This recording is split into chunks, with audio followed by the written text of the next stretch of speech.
Il est 19h50, c'est l'heure du débat sur Reflet TV. Affaire Corsair, le président de l'Assemblée nationale de Côte d'Ivoire, Adama Bictogo, a défendu le renouvellement de la convention signée avec la compagnie aérienne Corsair visant à réduire les coûts de mission des députés ivoiriens.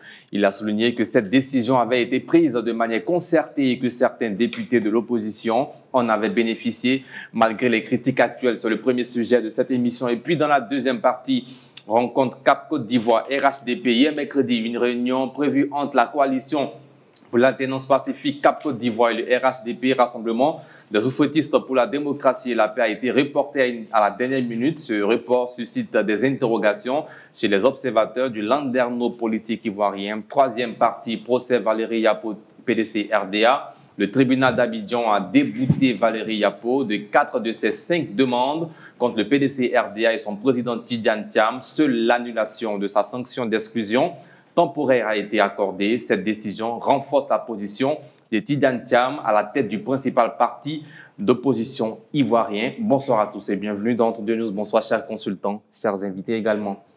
Bonsoir. Place au premier sujet de cette émission. Première question adressée à Marcelin Niawa. Affaire Corsair, transparence et responsabilité. Quelle est votre lecture des précisions faites par le président de l'Assemblée nationale, Adama Bictogo, sur la question? Oui, hier, j'ai entendu sur les ondes l'intervention du président de l'Assemblée nationale pour expliquer dans quel contexte il avait mis en place cette convention. Mais après sa réaction, j'ai approché un certain nombre de députés et grande a été ma surprise. C'est de savoir qu'il y a des députés qui n'étaient pas informés depuis que cette convention a été mise en place. Ils m'ont fait savoir que ce n'était pas une loi, que c'était le bureau de l'Assemblée nationale qui s'était assis avec le président de l'Assemblée nationale pour prendre cette décision. Donc les critiques à l'encontre de cette décision demeurent. Parce que si monsieur le président de l'Assemblée nationale veut véritablement améliorer les conditions du travail, ou bien réduire les coûts, il n'a qu'à faire voter une loi en bonne et due forme que de faire ces petits arrangements entre ses amis de l'Assemblée nationale. J'ai dit amis dans la mesure où l'ensemble des députés semble ne pas, c'est pas tous les députés qui sont au courant.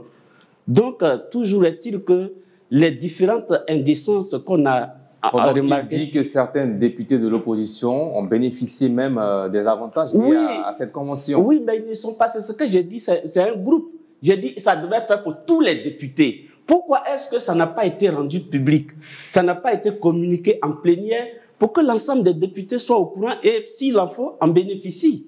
Ça n'a pas été le cas. Bien. Alors, Nzi Kokora, ce n'est pas bienséant que les députés qui aient bénéficié de cette convention fassent un communiqué pour se dessaisir, pour se désolidariser d'un engagement que j'ai pris avec le bureau de l'Assemblée où toutes les sensibilités sont représentées. Fin de citation de M. Adama Bictogo, président de l'Assemblée nationale. Qu'est-ce que ça vous inspire? Alors, je comprends la réaction du président de l'Assemblée nationale parce que c'est de la mauvaise foi. C'est de la mauvaise foi dans la mesure où tous les députés étaient informés. Et j'ai ici un texte devant moi qui a été publié par le député maire de Makori, M. Abi Raoult, le mercredi 7 décembre 2022. Il écrit sur sa page Facebook: j'ai pris part le mardi 6 décembre 2022 à la cérémonie de signature de convention entre la compagnie Corsair et les institutions de la République. C'était à l'hôtel, je tais le nom pour ne pas faire de publicité, en présence de plusieurs présidents d'institutions et membres du gouvernement. Ce contrat vient renforcer les liens de coopération entre l'État et la compagnie Corsair.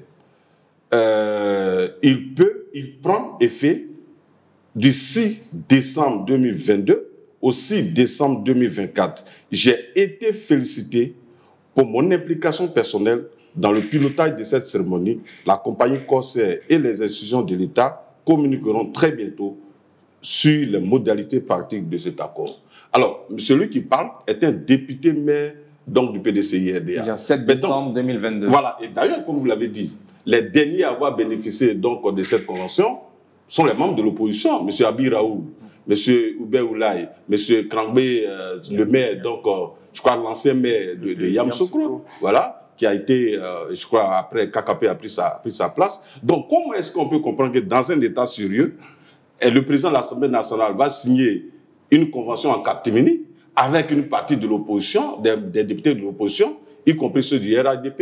Et puis, il y a certains membres de l'opposition qui disent ne pas être informés. C'est de la mauvaise foi. Il faut que le PDCIDA, le PPACI assument leurs responsabilités. Et je pense que le président de l'Assemblée nationale a fait preuve de transparence. Moi, je pense que là, on peut faire la politique avec beaucoup d'honnêteté et puis avancer. La malhonnêteté, ce n'est pas une bonne stratégie en politique. Bien, merci. Donc, il faut assumer ce qu'on a fait ensemble, même si aujourd'hui, il y a une levée donc de bois vert, mais il faut que les uns et les autres assument les responsabilités devant le peuple de Côte d'Ivoire. Quel sens vous donnez à cette sortie inattendue du président de l'Assemblée nationale? L'opposition faisait des déclarations et enfin, le président de l'Assemblée nationale sort de son silence.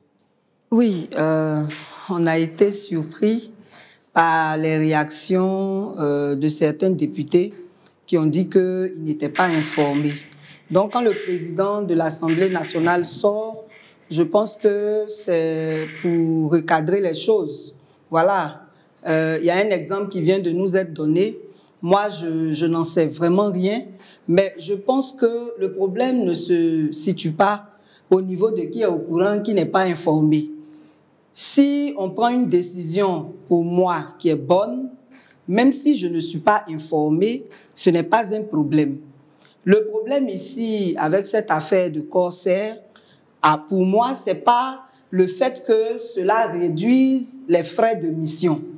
Parce que j'estime que même si on n'a pas pris une loi dans toutes les entreprises ou dans toutes les institutions, on peut contracter avec un opérateur pour arranger on va dire les agents, ou du moins ceux qui y travaillent. Par exemple, quand nous on travaillait, il y avait le BNET avait des contrats avec des opérateurs pour faciliter l'achat de véhicules. Voilà, donc moi je pense que puisque les frais de mission sont assurés par l'État, là n'est pas le problème. Le problème, c'est au niveau de la santé. Parce que les députés ont une assurance de 100% avec leur famille. C'est déjà beaucoup. Dans une déclaration du Sénat, il est dit qu'il n'en est rien des soins médicaux à l'hôpital américain de Paris. Bon, moi, je n'ai pas vu le contrat. Je n'ai pas vu le contrat pour en juger, mais je dis que d'après les informations qu'on a reçues, pour ce qui concerne les missions, ça ne devrait pas être un problème. Bien. Que les gens soient informés ou pas. Votre réaction sur... Mais pour la santé, c'est un problème. Votre réaction sur certains députés de l'opposition qui, après avoir bénéficié de cette convention, critiquent malgré tout cette décision. Bon, moi, je n'ai pas les preuves de qui a bénéficié, qui n'a pas bénéficié. Je dis seulement qu'on ait été informé ou pas. Si on a contracté pour moi, pour mon bien, il n'y a pas de problème. C'est le côté santé là qui pour nous autres constitue un problème parce que on a créé la CEMU. C'était pour que tous les Ivoiriens puissent se soigner facilement. Et récemment, le porte-parole du gouvernement a dit que la CEMU est efficace. Donc nous, on ne peut pas comprendre si la CEMU est si efficace, pourquoi est-ce que les membres de toutes ces institutions-là iraient se faire soigner à l'extérieur. C'est là que se trouve, nous, notre problème. Bien, grosse interrogation. Bien, Arsène Anouma, le peuple se sent trahi. Pourquoi, si la CMU est efficace et qu'il y a des infrastructures sanitaires adéquates, plateaux techniques de qualité à la pointe de la technologie en Côte d'Ivoire, pourquoi se faire soigner à l'étranger? Et puis, comment réalisez-vous aussi à ce sujet-là? Décision concertée avec le bureau de l'Assemblée nationale, mais l'opposition dit autre chose. Je vais commencer par la CMU. Dans le contrat, il n'est pas dit que aller se faire soigner à l'hôpital américain fait partie de la convention. Ça, c'est une convention qui lie la société de navigation Corsair à l'hôpital américain. Donc, ça ne fait pas partie de cette convention-là. Voilà, ça veut dire que dans la convention initiale, c'est juste de permettre aux contractants de bénéficier de coûts de réduction pour leur mission à l'extérieur.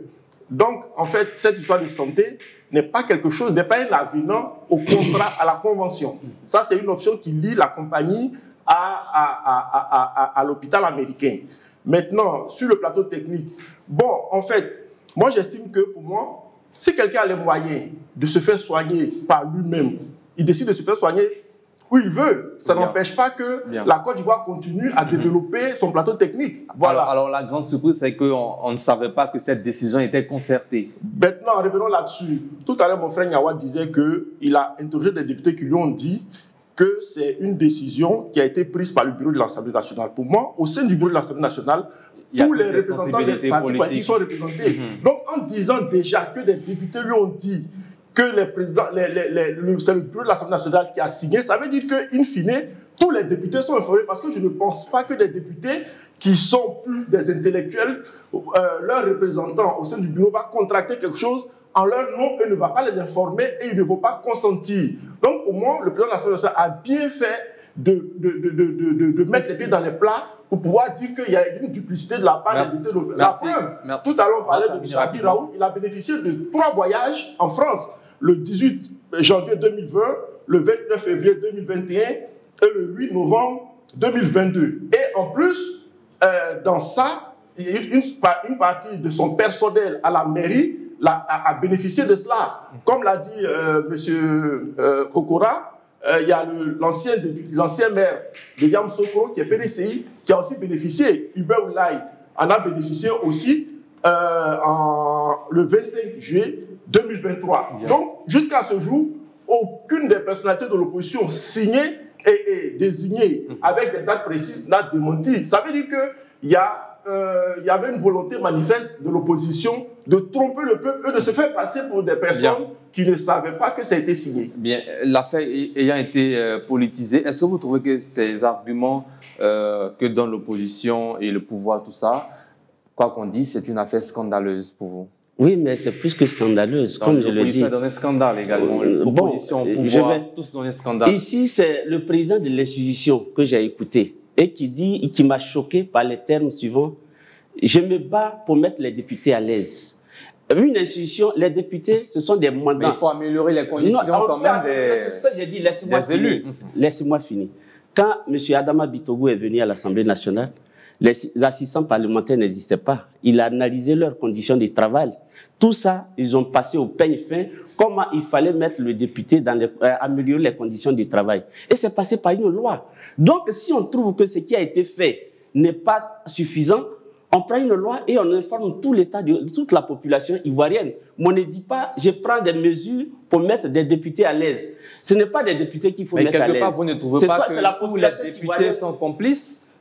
Comment? Sont complices tous les députés. Mais c'est ce que j'ai dit. Il fallait prendre une loi. Ce n'est pas ça, c'est ce que j'ai dit. L'opposition et le pouvoir. Il faut mettre la population ivoirienne qui croit aujourd'hui sous le coup de la pauvreté à l'aise. Les députés doivent se lever, aller voir dans les hôpitaux. On nous parle aujourd'hui de soins gratuits. 1000 francs gratuits. Est-ce que cette gratuité, elle est effective?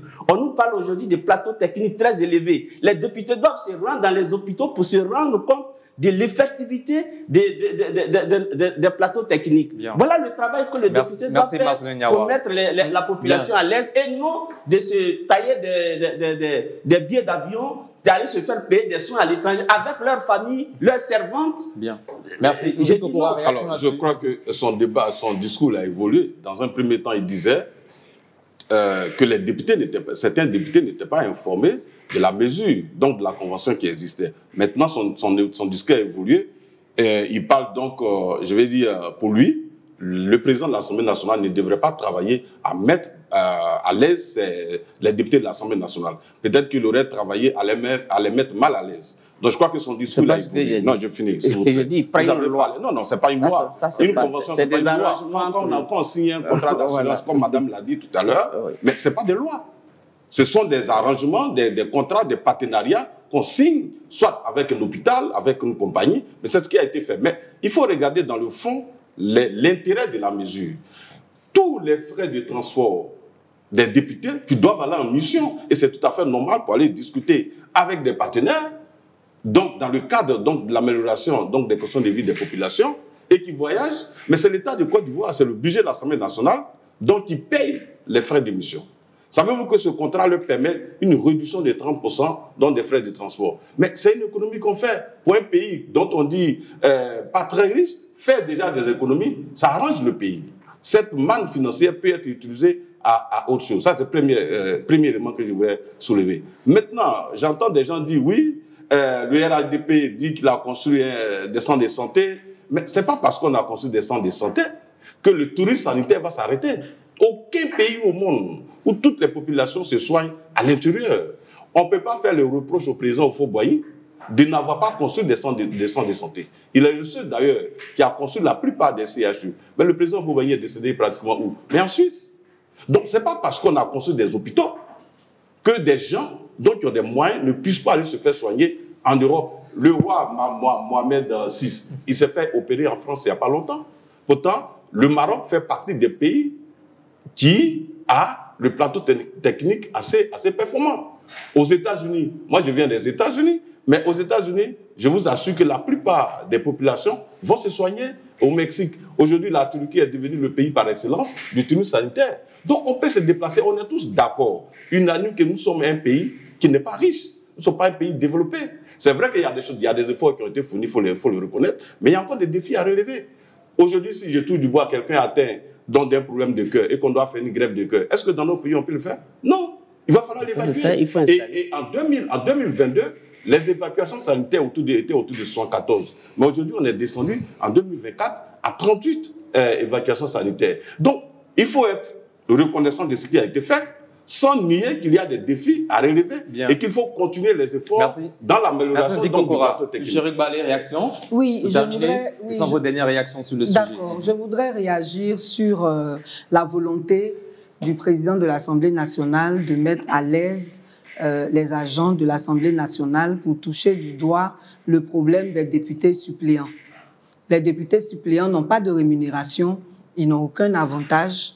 Voilà un point très important qu'il faut adresser. Les conseillers municipaux aussi, même s'ils ne travaillent pas à l'Assemblée nationale, je vais dire qu'il y a des questions aussi très importantes qui n'ont pas été réglées et qui font partie de ce qu'il faudrait faire pour que le travail de l'Assemblée nationale soit de qualité. Donc, on pense aux députés suppléants, il faut qu'on leur donne un statut. Bien, Arsène Anoma. Non, mais moi, je pense que, comme le dit M. Niawa, qui se plaint du fait que le président de l'Assemblée nationale veut améliorer les conditions de vie de ses parlementaires.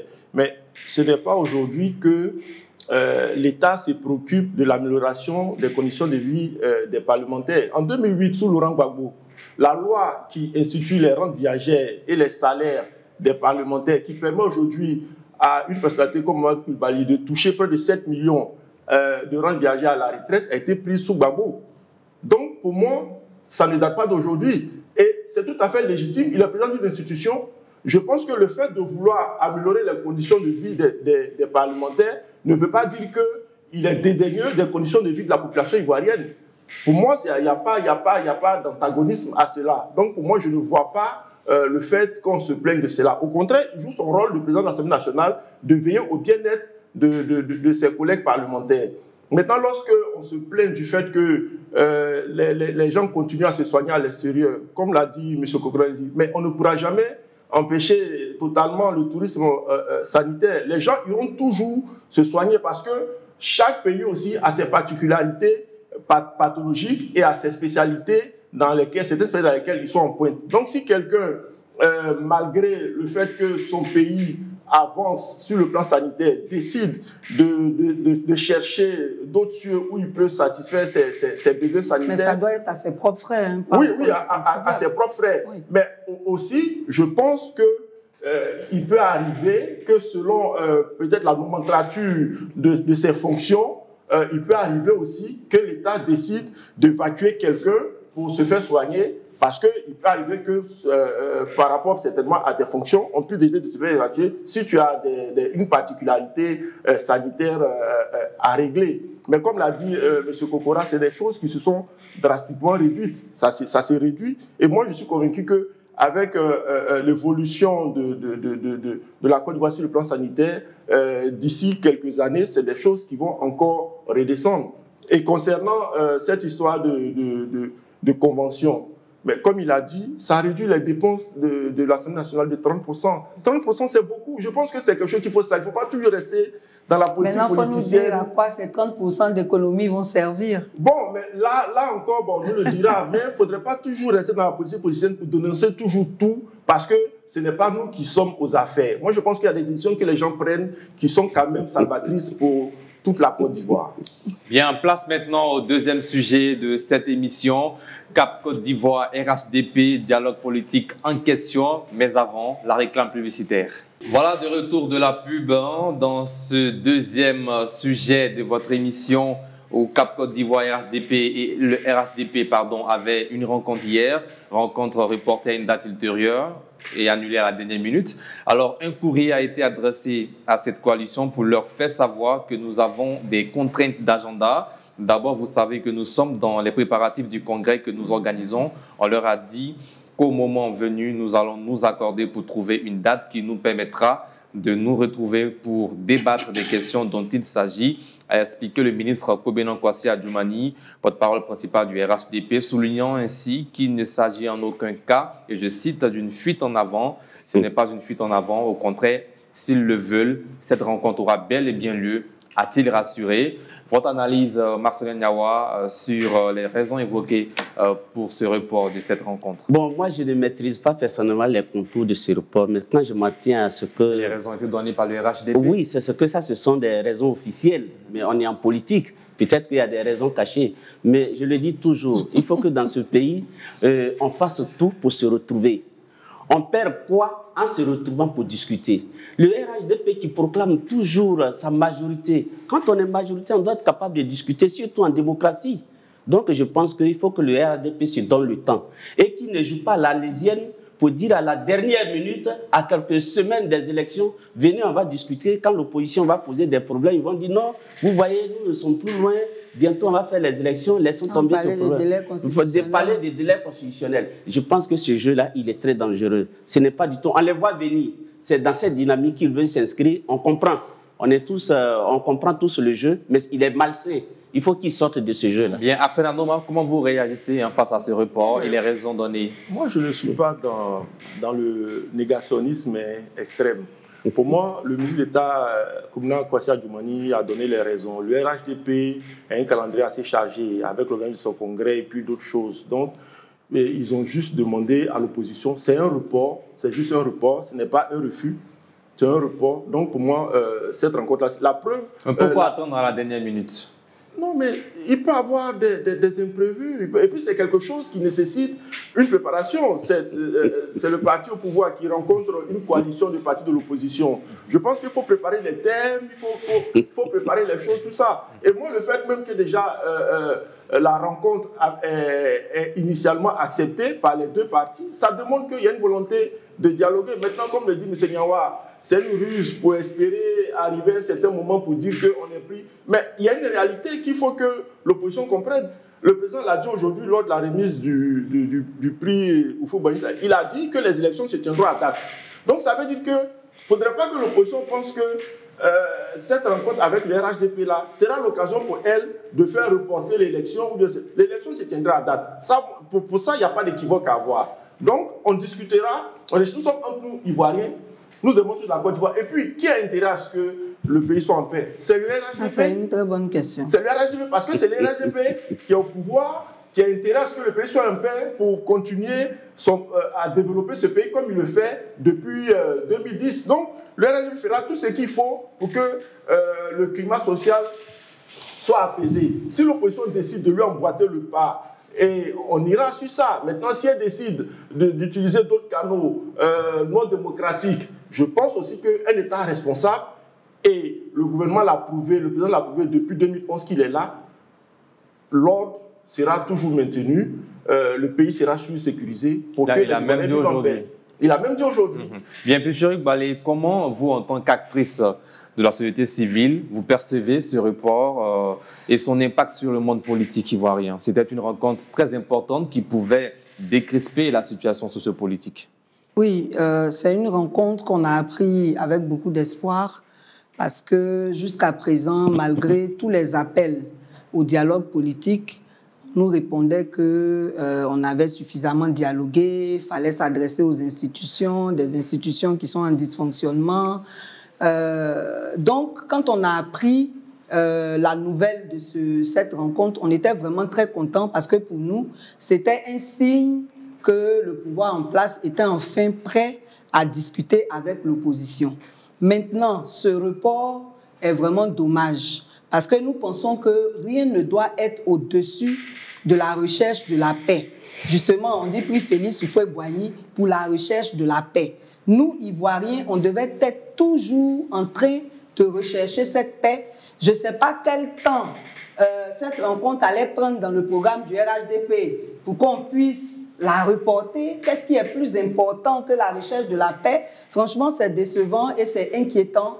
Et je pense qu'il ne suffit pas de dire qu'on veut la paix ou qu'on le croit. Il faut poser des actes forts. Il faut ouvrir le dialogue et avec l'opposition et avec la société civile pour désamorcer toutes les sources de conflit avant qu'on aille à ces élections. Maintenant, pour parler d'élections à date, par rapport à ce que M. Anoma disait tout à l'heure, il n'est pas plus important de respecter les délais constitutionnels que d'aller à des élections réellement apaisées. Créer les conditions pour des élections apaisées, à notre avis, est plus important que de vouloir, coûte que coûte, tenir les élections dans les délais, alors que les conditions ne sont pas réunies. Non, les conditions sont Voilà. réunies. Merci, Péchéric Balé. On dit qu'Okora, c'était un brin d'espoir pour l'opposition qui est aujourd'hui à l'épreuve. Est-ce que c'est inquiétant, comme dit Péchéric Balé? Il n'y a rien d'inquiétant. Je voudrais mettre mes amis à l'aise. Il n'y a rien d'inquiétant. Elle a dit la recherche de la paix. Mais depuis 15 ans, la Côte d'Ivoire est en paix. Le président Ouattara a mis en place tous les moyens pour que la Côte d'Ivoire reste en paix. Voilà. Et donc, quand vous parlez de conditions donc, apaisées pour une élection apaisée, mais en 2010, il n'y avait pas eu autant de conditions mises en place pour que nous ayons une élection apaisée. Non, on doit continuer comme ça. Est-ce que vous pouvez me laisser parler? Mais bien sûr. Non, donc laissez-moi parler. Sinon, je vous ai écouté avec beaucoup d'intérêt, écoutez-moi. Et donc, j'ai dit, il n'y a pas eu autant de conditions pour que nous puissions aller à une élection apaisée en 2010. Mais ça a été malheureusement l'élection la plus catastrophique en Afrique. Donc, les élections apaisées ne découlent pas forcément donc, de dialogue. Et je le dis. Forcément. Non, le RHDP ne le voit pas. Il n'y a pas eu un seul gouvernement sous lequel il y a eu autant de dialogues. Nous avons fait 5 dialogues, 5 phases de dialogue, madame, depuis 2011, ce qui nous a permis donc d'avoir un pays qui est en paix. Maintenant, les débats avant les élections, mais ça se passe dans tous les pays. Moi, je viens des États-Unis et vous suivez l'actualité aux États-Unis. Avant les élections, mais tout le monde parlait de guerre civile. Donc, c'est une compétition qui entraîne des débats houleux. Mais ça ne veut pas dire que la Côte d'Ivoire est en guerre ou la Côte d'Ivoire n'ira pas à une élection apaisée. Je finis pour dire que le RHDP a accepté donc de rencontrer ses frères donc du PDCI et des autres partis politiques qui forment la coalition Cap Côte d'Ivoire. C'est de façon volontaire que nous l'avons accepté. Mais vous savez très bien, sauf si on est de mauvaise foi, que le RHDP aujourd'hui est occupé à préparer son congrès. Et hier, on avait le rendez-vous et nous-mêmes, on a dû reporter d'autres rendez-vous qui étaient prévus dans le cadre de la préparation du congrès. Donc, ce n'est pas par mauvaise foi, ce n'est pas par louvoiement, nous l'avons volontairement accepté et on va discuter avec nos amis du PDCI sans problème. Bien. Voilà, donc le RHDP, un parti opportuniste, nous avons donc montré suffisamment de volonté de dialogue depuis l'arrivée du président Alassane Ouattara. Donc nous ne sommes pas opposés au dialogue dans notre pays. Merci Marcelin Niawa. Quelles sont vos attentes de cette rencontre décisive? Avec le pouvoir et l'opposition? Bien sûr. Oui, mais moi je souhaite que les deux entités, même plus que ça, avec la société civile, il y ait une grande rencontre pour planifier. C'est une rencontre RHDP Cap Côte d'Ivoire. Quelles sont vos attentes de cette rencontre? Oui, mais moi j'étends ça, je vais au-delà de ça. Non, mais il s'agit, soyez factuel. Oui, c'est une rencontre RHDP Cap Côte d'Ivoire et non RHDP opposition. Bon, d'accord. Donc, comme je l'ai dit tout à l'heure, je ne connaissais pas les raisons pour lesquelles, qui a demandé la rencontre. C'est à l'initiative de Cap Côte d'Ivoire. Qui a demandé la rencontre. Il n'est même pas informé avant de venir au débat. Non, mais c'est pas le non, j'ai dit, je ne sais pas qui a demandé la rencontre. Non, il fallait s'informer. Mais je ne suis pas l'initiateur de la on sait bien, personne n'est initiateur sur ce plateau. Mais quelles sont vos attentes, vous, en tant que citoyen ivoirien, de cette rencontre? Je souhaite que les différents partis politiques de Côte d'Ivoire se retrouvent pour planifier tous les problèmes qui entourent les élections, pour que nous allons dans une dynamique de paix aux élections le 25 octobre. Maintenant, ce que je peux répondre tout à l'heure à ce que mon ami Kokora disait, que la paix en Côte d'Ivoire, depuis 15 ans, elle est là parce que M. Alassane Ouattara le veut. J'ai dit non, c'est parce qu'il a en face de lui une opposition responsable. Parce que la paix, oui, il a en face de lui une opposition responsable. Parce que jusque Ouattara est là, on n'entend pas des paroles guerrières. Du genre, j'ai frappé ce que Merci. On n'entend pas ces gens de parole. On n'entend pas ces paroles pour dire si je ne suis pas candidat, ce pays va tomber. Bien, on n'entend pas ces paroles. Donc c'est l'opposition qui veut qu'il y ait la paix en Côte d'Ivoire. Merci Marcelin Niawa. Alors Arsène Anouma, l'opposition qui souhaite l'ouverture d'un dialogue politique avant la tenue du scrutin réclame notamment la réforme de la commission électorale indépendante, CEI, l'instauration de conditions garantissant la tenue d'une élection inclusive en Côte d'Ivoire, transparente et crédible. Qu'est-ce que ça vous inspire? Même si ça ne rentre pas dans le cadre de cette rencontre Cap Côte d'Ivoire, RHDP, mais comme je le dis toujours, ça m'inspire le fait que l'opposition n'a pas envie d'aller aux élections parce que l'opposition sait qu'elle sera battue. Donc l'opposition cherche des moyens de diversion pour essayer d'arriver à une situation où l'élection ne se tienne pas à date et arguer du fait qu'il y a un vide juridique et puis demander une transition. Bien, donc pour vous, ce sont des arguments sans fondement. Parce bien, que merci. Je n'aurai pas les réactions sur la même question. Oui, ce sont des questions sur lesquelles on s'est prononcé plusieurs fois. Mais avant de répondre à la question, j'aimerais... Je tiens à rappeler que vous avez 8 minutes 30 secondes pour terminer. J'aimerais revenir sur le fait que M. Kokora ait parlé de mauvaise foi. L'absence de communication d'une date qui serait la prochaine pour cette rencontre, moi je pense que c'est ça la mauvaise foi. L'absence de reconnaissance du fait qu'il y a des problèmes qui pourraient être des sources de conflits pendant les élections, c'est ça la mauvaise foi. Maintenant, par rapport à la CEI, on sait tous que la CEI ne décide pas. Elle fait des propositions au gouvernement qui décide. C'est pour cela que toutes les fois, on nous dit le gouvernement décide, le gouvernement décide. Donc, à partir du moment où l'indépendance de la CEI et son impartialité n'est pas prouvée, à partir du moment où la CEI, qui devait créer la confiance en étant composée de tous les acteurs, est actuellement handicapée de deux poids lourds de l'opposition, moi, je pense que si on veut réellement la paix et si on est réellement de bonne foi, on devrait pouvoir s'asseoir pour en parler sérieusement, sans faux fuyant, trouver les compromis et les consensus qu'il faut pour aller à des élections apaisées, d'autant plus que, tout en sachant que c'est très peu probable qu'on ait le temps d'une RLE 2025 après octobre, la CEI décide de façon unilatérale d'organiser la RLE 2025. Merci, Pulchéric Balé. Nzi Kokora, dernière réaction. Alors, vous avez 1 minute maximum pour terminer sur la même question. Alors, je vais demander à nos amis de sortir de la mauvaise foi permanente. Tout à l'heure, on a parlé donc de paix.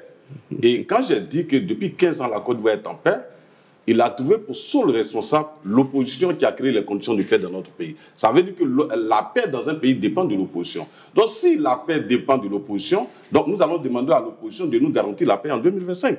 C'est que nous ne sommes pas responsables des conditions de... Mais est-ce que vous pouvez vous calmer, monsieur, pour me laisser parler? Donc si vous savez que la responsabilité de la paix dans notre pays dépend du comportement de l'opposition, c'est que nous sommes rassurés parce que quand je vous écoute, vous voulez tous la paix. Donc il n'y a aucun problème, c'est la première chose. Deuxième chose, on nous parle de RLE, mais il faut sortir encore de cette posture. C'est ensemble qu'on a décidé qu'il y ait une RLE qui va de octobre à juin. Ensemble avec qui? Avec les partis politiques. Il y a eu une rencontre avec les partis politiques où il y a une explication. Et d'ailleurs, s'ils ont accepté de rentrer dans ce chronogramme, mais c'est en connaissance de cause. Et d'ailleurs, voilà pourquoi on a accepté d'enrôler les enfants de 17 ans en octobre. Madame, ça ne s'est jamais produit dans nos pays. Mais si on l'a fait, mais c'est de façon... Mais est-ce que tous les enfants de 17 ans... Est-ce que vous pouvez me laisser parler? Non, mais vous grignotez dans mon temps. Voilà, donc je dis, vous savez très clairement que lorsqu'on affiche la liste électorale définitive le 20 juin, en juillet, nous commençons les parrainages. En août, il y a le dépôt des candidatures. En septembre, il y a le verdict du Conseil constitutionnel. Quel est le temps dont nous disposons pour faire une nouvelle RLE avant les élections? C'est une démarche incohérente qui vise à empêcher les élections de pouvoir définir à date. Alors, place maintenant, chers téléspectateurs, vous avez pris la parole le premier dans cette partie. Donc, c'est à pour rebondir ici. Non, vous avez tous le même temps de parole. Place maintenant à la troisième partie de cette émission. PDC RDA, entendez le Parti démocratique de Côte d'Ivoire, Valérie Yapo, perd son procès. Le parti rend aussi hommage à Félix Houphouët-Boigny, le père de l'indépendance ivoirienne, et réaffirme son soutien à Tidiane Thiam, son président et candidat à la présidentielle. Procès contre Thiam. Comment vous réagissez, Arsène Anoma? La justice déboute Valérie Yapo, une décision qui surprend. Personne ne s'y attendait. Non, moi, ça même le PDC-RDA disait que ce procès est perdu d'avance. Moi, ça ne me surprend pas. Que la justice est instrumentalisée. Comment vous réagissez? Ça ne me surprend pas parce que j'ai confiance aux institutions de mon pays. Ça démontre que la justice ivoirienne est indépendante et que ici, l'exécutif n'influence pas les décisions de justice. Moi, ça ne m'a pas surpris parce que j'étais convaincu que si les arguments plaidaient en la faveur de Thiam et du PDCI, la justice allait lui donner raison. Et c'est ce qui a été fait. Et pour moi, je me réjouis de cette décision-là. Ça montre aussi que l'opposition est constamment dans la mauvaise foi. Parce que lorsque les décisions de justice ne vont à son encontre, elle crie au loup, elle crie au fait que la justice est manipulée. Aujourd'hui, on a donné raison sur 5 chefs d'accusation. Le PDCI, Mme Valérie Yapo a été débutée sur 4. Et même sur le 5e où elle a eu raison, elle avait déjà été réintégrée. Donc, le PDCI a gagné sur toute la ligne. Donc, moi, je suis satisfait de cette décision et je suis content de voir que nos institutions, la Côte d'Ivoire, se construit autant sur les infrastructures que sur ces institutions. Et progressivement, nous allons arriver à un pays qui est une véritable, une grande démocratie comme celle qu'on en vit en Occident. Bien. Voilà. Maintenant, est-ce qu'on peut parler du prix? Si on veut parler... Non, le prix, ça sera vers la fin de cette partie. Bien. Moi, je suis satisfait. Bien. Et je merci. Chérif Balé, comment vous réagissez à ce verdict? C'est un verdict qui était attendu et qui ne surprend pas, puisqu'il y a une stratégie qui a été mise sur pied pour vider de son contenu la plainte, étant donné que le président Thiam a eu le génie de démissionner puis de se faire réélire. Bon, donc la plainte n'avait plus de sens en fait. Donc la justice, naturellement, n'avait pas le choix. Elle a été obligée de dire le droit. Bien. Nziko Kora... Mais on voudrait remercier le juge pour cette sagesse. Parce que, bon... Il a dit le droit. Il a dit le droit. Parce que s'il n'avait pas fait ça, ça allait être compliqué. Et on a vu d'autres procès où vraiment le droit n'a pas été dit. Donc vraiment, on félicite le juge pour cette sagesse qui nous évite un conflit de moyens. Est-ce que la justice ivoirienne est crédible à vos yeux? Non, pas du tout. Malgré ce procès? Non, ce procès n'est pas le seul il y a eu plusieurs cas par le passé.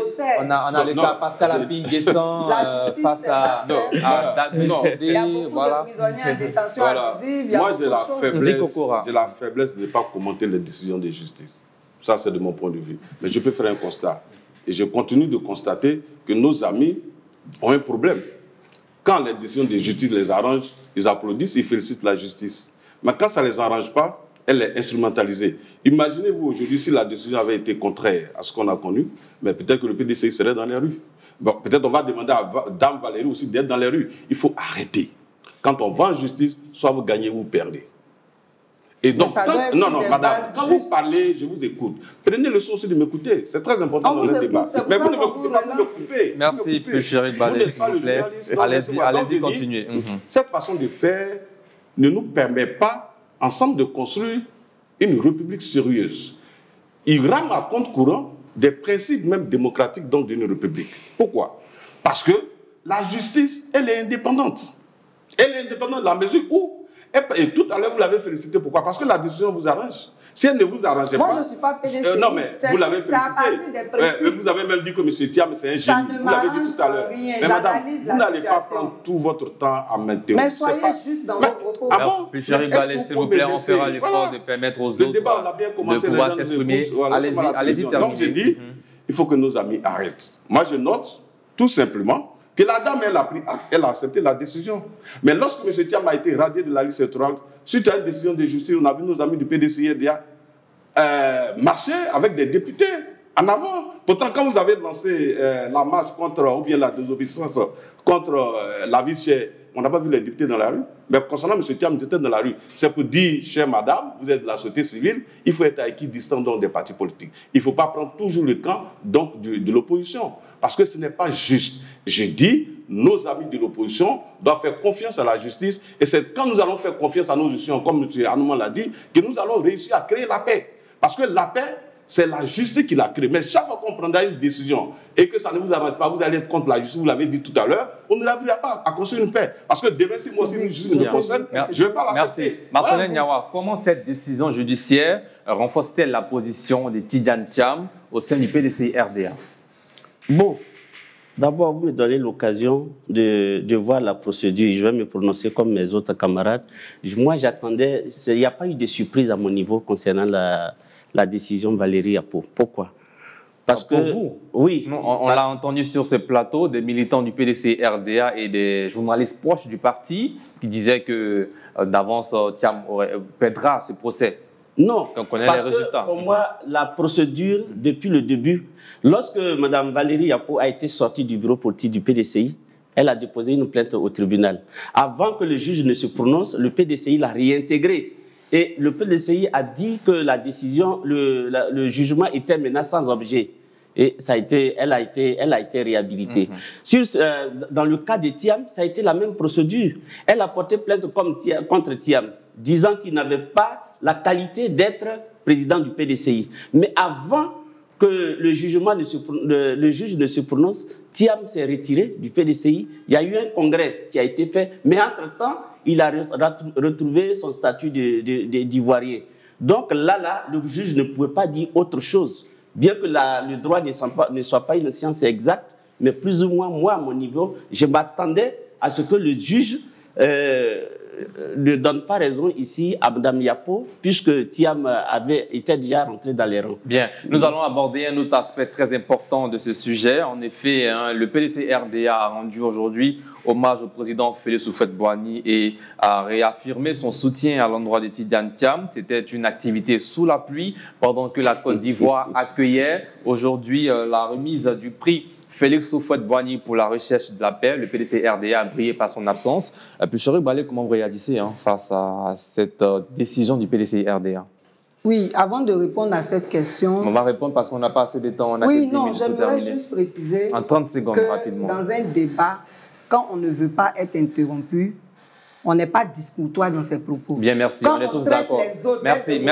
Non, merci. Je vous invite tous à la courtoisie sur ce plateau. Voilà. On va répondre à la question. Allez-y. Par rapport à cette question, moi, je pense que le PDCI, c'est à eux de répondre sur la question. Oui, mais quelle lecture vous faites de cette situation? Oui, on suppose que le prix Félix Houphouët-Boigny, qui honore celui qui est à la base de la création du PDCI, celui qui est le père fondateur du PDCI, si le PDCI n'y est pas, c'est certainement parce que par rapport à la paix, nous sommes dans la démagogie. On s'en va célébrer quelque chose qui n'existe pas. La paix passe par le dialogue. On refuse le dialogue et puis parallèlement, on célèbre la paix. Donc, je suppose... Ce n'est pas la paix en Côte d'Ivoire qu'on célèbre, c'est la paix à travers le monde.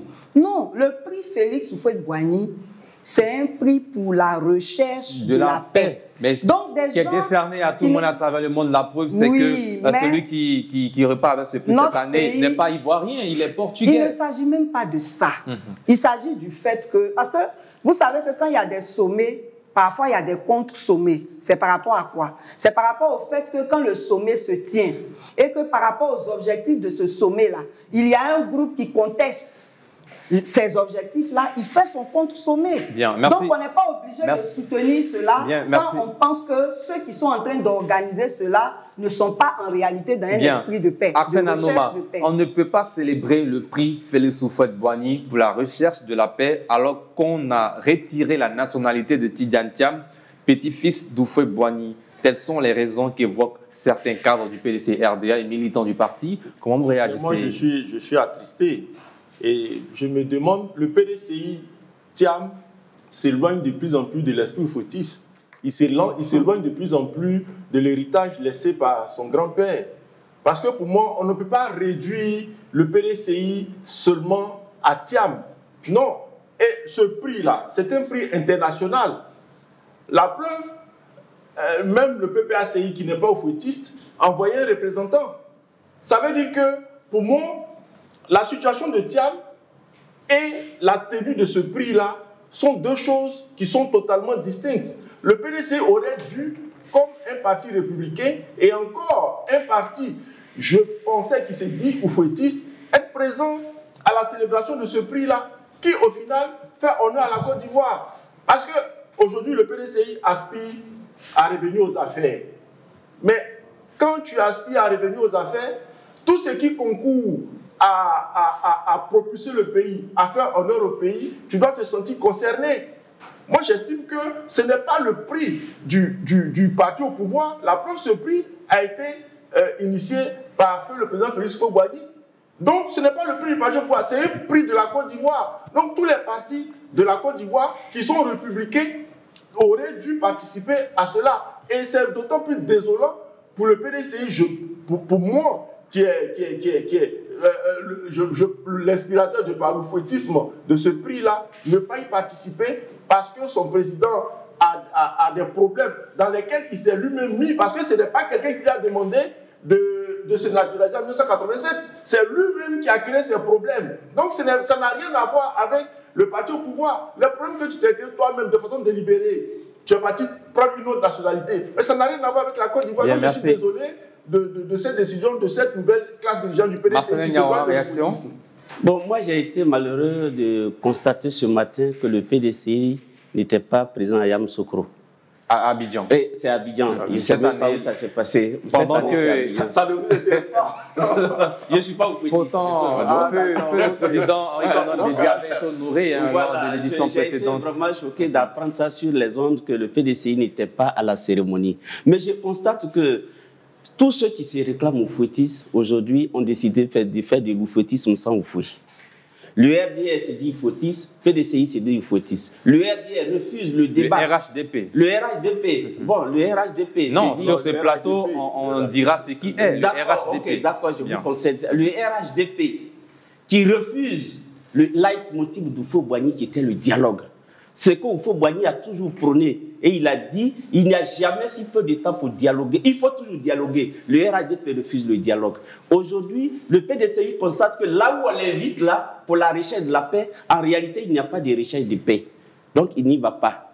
Vraiment, j'ai été meurtri de constater que nous se retrouvons dans une situation d'extrême des deux côtés où les deux ne refusent de se... Mais je pense que si le RHDP avait accepté 48 heures avant la rencontre à la rue Le Pic, comme il avait souhaité, le PDCI serait à cette rencontre-là. Bien, merci. Nzi Kokora, ce prix a été décerné au Portugais António Costa, président du Conseil européen et ancien Premier ministre du Portugal, en présence du chef de l'État Alassane Ouattara et bien d'autres personnalités. Le PDCI RDA a brillé par son absence. D'abord, moi je me réjouis donc du prix qui se perpétue sous la houlette du président Alassane Ouattara. C'est une bonne chose. Je crois qu'il est le parrain après le décès du président Henri-Konan Bédié. Je me réjouis que ce prix ait été remis à une personnalité aussi importante qui est en dehors de l'Afrique. C'est une bonne chose.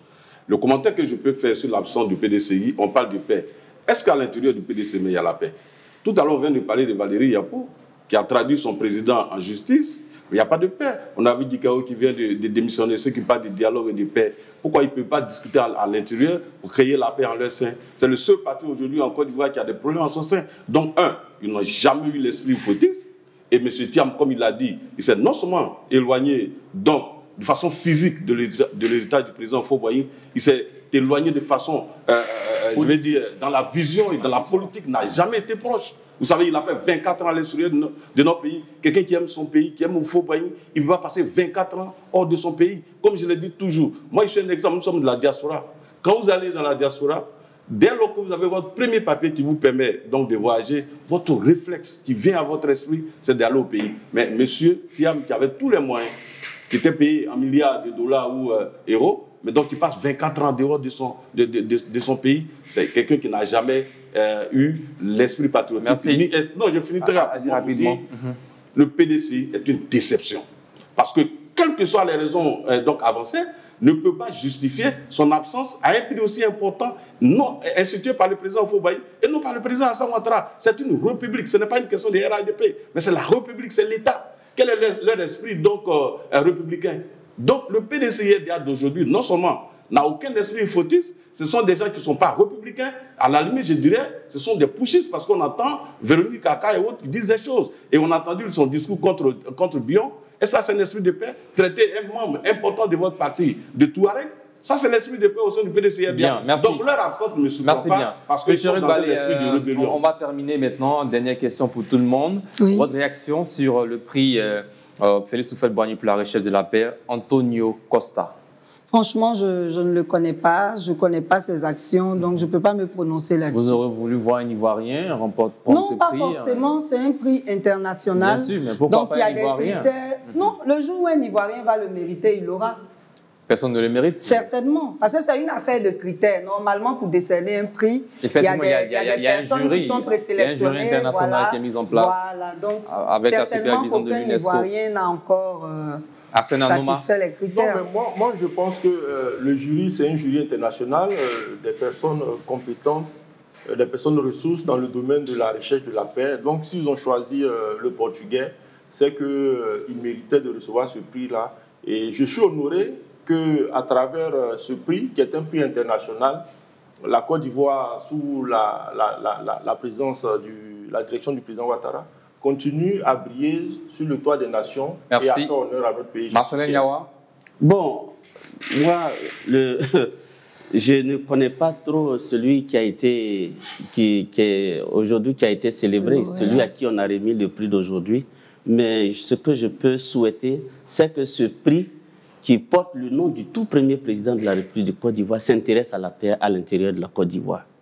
C'est tout ce que je peux dire. Alors, moi, je note que, vous savez, il fut longtemps que le prix Houphouët-Boigny pour la recherche de la paix se passe en Europe, en France. Mais depuis un moment, ce prix se décerne ici en Côte d'Ivoire. C'est une avancée. Ça démontre très clairement que la Côte d'Ivoire, depuis 15 ans, est en paix sous la houlette du président Alassane Ouattara. Et moi, je me réjouis de ce que, parce que ce prix, comme on l'a dit, il n'est pas, il est décerné à tous les citoyens du monde.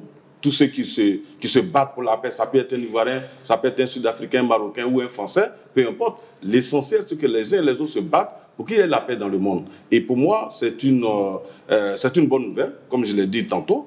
Je me rappelle que le président Bédié, avant son décès, à Yamoussoukro, vous l'avez vu, où on a décédé ça à la chancelière Angela, et il a dansé. Je crois que c'est sa dernière grande apparition en public. On a vu le président Laurent Gbagbo avec toutes leurs épouses, mais c'était fabuleux. C'est cette Côte d'Ivoire-là dont nous rêvons. Donc il faut que nos amis de l'opposition, PDCI en particulier, nous aident. Et je suis heureux que le PPACI ait envoyé un représentant, mais c'est une bonne chose. Ils auraient pu faire autant. Donc j'ai dit, il faut que ces gens revoient leur posture et essaient de s'inscrire dans la voie de la paix et la recherche véritablement de la paix. Merci. Place maintenant au carton rouge. Nous sommes dans le carton rouge, le premier carton de cette émission avec Arsène Anoma. Bon, mon carton rouge, c'est à l'endroit du PDCI, qui a brillé aujourd'hui, de par son absence, à un prix pour la recherche de la paix.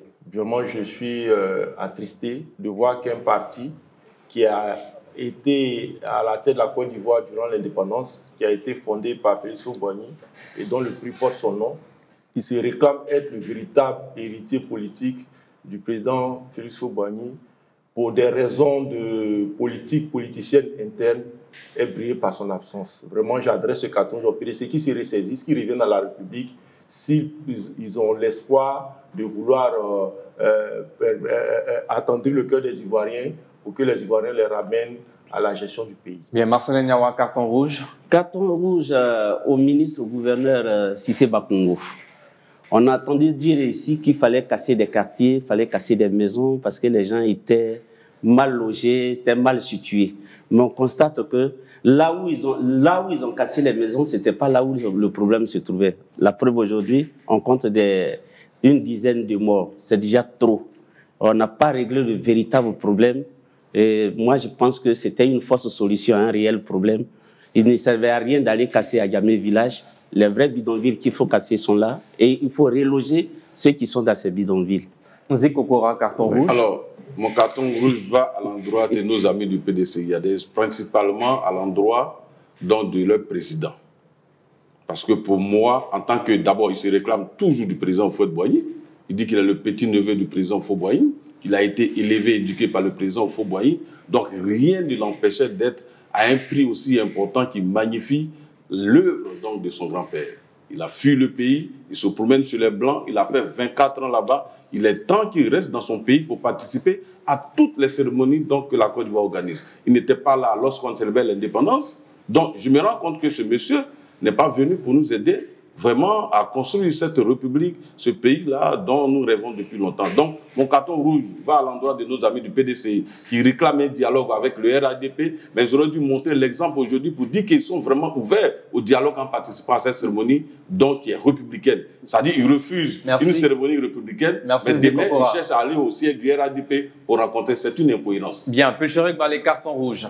Oui, mon carton rouge va à l'endroit de toutes les institutions en charge de l'assainissement dans notre pays.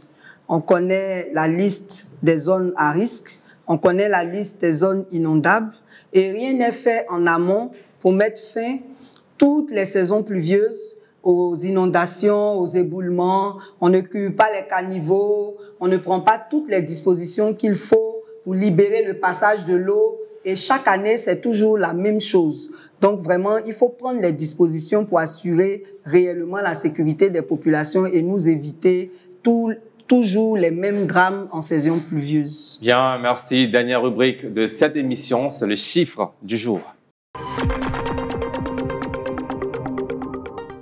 Le chiffre du jour, c'est 2000. Désormais, les piétons qui traversent en dehors des passages cloutés marchent sur la chaussée malgré la présence d'un trottoir ou ignorent les feux tricolores devront s'acquitter d'une amende forfaitaire de 2000 francs CFA. Cette mesure annoncée par le ministère des Transports des Côtes d'Ivoire via l'Office de sécurité routière OSER pour renforcer la discipline sur la voie publique face à la phase de répression. Alors, commentaire sur ce chiffre du jour, Marcelin Niawa.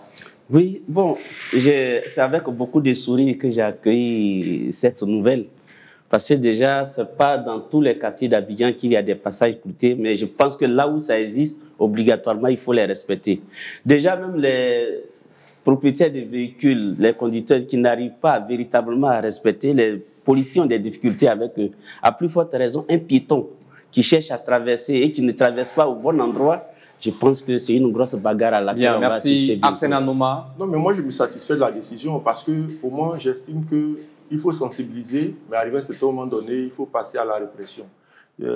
Souvent, on joue avec nos vies et ces gens de conduite des piétons-là sont aussi des vecteurs d'accidents. Il y a une chose même qui m'écoeure. Lorsque tu vois, par exemple, il y a une chaussée où les véhicules roulent à vive allure, on met un pont pour permettre aux piétons d'utiliser ce pont et ils laissent ce pont-là pour venir ouvrir les barbelés qui ont été mis pour protéger et traverser ces barbelés-là pour traverser là. J'estime que lorsque l'État a le devoir régalien d'éduquer ses populations, lorsqu'on refuse de s'éduquer, le devoir de l'État, c'est de cette mesure, elle a bien vu. Cette mesure, elle est Merci, Pelcherec Balé. Réaction. Oui, c'est une très bonne mesure, mais il y a 4 points à soulever. Le premier, c'est les 2000. Nous sommes dans un contexte de cherté de la vie et nous savons tous qu'a priori, la majorité des piétons font partie des populations qui souffrent le plus. 2000, c'est assez élevé. La deuxième chose, c'est que je me souviens que quand nous, on était jeunes, il y avait des campagnes de sensibilisation de l'OSER, de vastes campagnes qui faisaient que même quand on n'a pas été à l'école, il y a un minimum qu'on sait, parce qu'on nous rabâchait cela à la télévision. Je précise qu'il vous reste 30 secondes pour terminer. Oui. La troisième chose, c'est qu'il faut dire qu'il y a des routes qui sont très mal conçues. Je ne justifie pas cet incivisme, c'est à déplorer. De traverser sur la chaussée. Voilà, il y a des routes qui sont très mal conçues et il y a donc des corrections à apporter sur certains ouvrages. Le quatrième point, c'est par rapport aux abus. Parce que nos forces de l'ordre, parfois, abusent des populations. Il ne faut pas qu'on constate aussi cela. Bien, merci. Alors, je crois que c'est une bonne mesure. Il ne faut pas encourager l'indiscipline parce que l'indiscipline peut conduire à des désastres, à un drame, à un accident. La vie, elle est sacrée. Il faut encourager nos forces de l'ordre qui font un travail malgré donc, les difficultés. l'indiscipline. Mais moi, depuis mon arrivée, je constate que nos policiers ont un esprit vraiment très républicain. Ils font leur travail avec beaucoup de conscience. Il faut les encourager. Il faut décourager tous ceux qui pensent que l'indiscipline est une bonne chose. Dans la vie, il faut éviter les raccourcis. Et pour moi, ça fait partie des raccourcis que les gens prennent. Parce que dans tous les... Si on va en Europe et qu'on est fier de voir les gens disciplinés, mais c'est parce que la loi, elle est appliquée, elle est rigoureuse. Mais au plus la sanction est élevée, plus la population est incline à respecter la loi. Bien. Et donc, les 2000, pour moi, c'est largement bon pour amener les élèves Bernard Kokora, je tiens à rappeler que vous êtes le secrétaire national adjoint du RHDP en charge des militants de l'extérieur. Merci à vous d'être passé cette semaine sur notre plateau. On espère vous avoir bien avant votre départ. Il n'y a pas de souci. Merci à vous également, Marcelin Niawa, analyste politique, expert en intelligence économique. Merci beaucoup. Picherik Balé, consultante. Merci Arsène Anouma, analyste politique. Merci. Chers téléspectateurs, fin de cette émission et cet épisode de cette semaine. Rendez-vous la semaine prochaine à partir de 19h50 dès le lundi pour un autre numéro d'Entre deux News. D'ici là, demain, rediffusion de cette émission à la même heure, 19h50. Et le week-end, vous aurez le best-of de la semaine. Portez-vous bien, que Dieu veille sur la Côte d'Ivoire et sur vous surtout. Bonsoir.